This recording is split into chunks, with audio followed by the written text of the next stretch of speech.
can't get anything done in the villa now without calling somebody from Lagos, APC chieftain claims.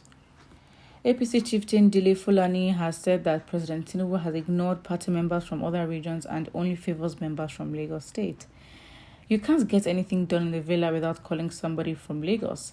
Even to some of us that are from the southwest, as an individual, even with my capacity at the party, when I want to access the villa, I must call someone from the villa to get access. It shouldn't be so. Well, what should Nigerians do about it? How is it Nigerians' business? Sort out yourselves. I don't get it.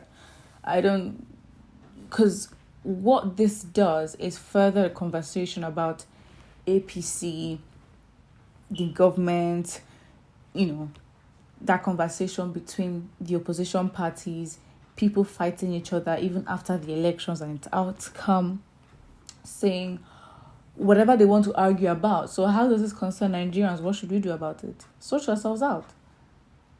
I don't think it's an issue that, to be honest, frankly, is the business of any Nigerian. This is internal party business. Deal with it. Because what it is another story, another distraction. And what it does is to fuel that rivalry. I think more than any time before in our history, yes. We haven't been the best in engaging in elections. And this is the first elections where, let's be honest, it was a lot. Lots more engagements. At least half of the population, or almost half of the population engaged. So, we know, okay, we're going in the right direction. But the elections are over.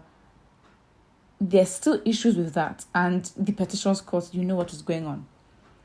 And conversations and relations that people have with one another gets intense. People have lost relationships and friendships, right? Ethnic bigotry, ethnic tensions, tribal tensions, religious tensions have increased. So why I'm speaking like this is because this does nothing but to enable those kind of conversations to be had, that aggressiveness, that mindset. So it doesn't help because technically this is an internal APC issue. This is not something where, okay, you say this and the next thing, I told you so. Another person from another party will tell someone from APC, see, your party's got what they're doing. At the end of the day, you just have to accept, even for everybody, for those who are voting, for those who are in political parties, for those who are in government, you have to accept what the new regime is. If it is that you have to call Lagos to get to Aso Villa, well, so be it. You're part of the party. If you have a problem, go through your party internals and sort it out. It is frankly not the business of Nigeria. So what should we do? Should we beg Tinubu for you to have access to the villa directly? What should we do? So I think it's crazy. And now people are having their theories. Last regime was Fulanization. Now it's Lagosization. When criminal-minded mediocres are in power, all forms of nepotism thrives. And it's like, it even shows that even our corruption, nepotism, is still backwards. It's regressive. Like, in everything, we are not even growing, even in the bad things at this point. Right? Even in the bad things, the country is not still growing. Because...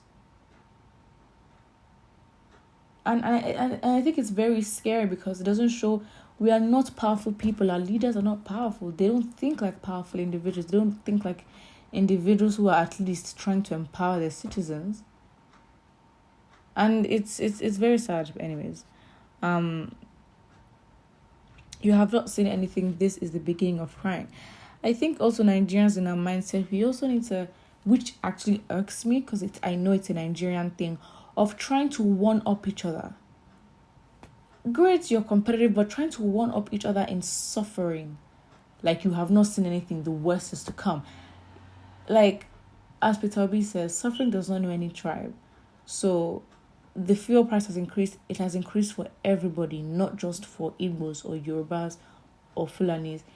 It's not like that. So, for someone to come and say, oh, you have not seen anything, suffering is coming, it's like we try to scare ourselves. It's like we get a feel of trying to tell someone, by the way, you don't know what's happening. I know more than you, and the worst is yet to come. The worst is yet to come for everybody. It's not like as if you're warning somebody and saying, by the way, this is what's going to happen. I hope I've explained psychologically why I don't like that kind of comment. But yeah, it doesn't help because you're trying to seclude from yourself from something that you are actively a part and a member of. Yoruba people with their anyhow talk. Some of you will cause problem from Tinubu that will disgrace that old man of the villa. You guys should pray that the tribunal doesn't cancel the election if anything like that happens. But that's the thing. It's like your loyalties to parties, and it's the mindset. You voting in a party does not mean you are doing them a favor, right? That is why they come to you for your votes.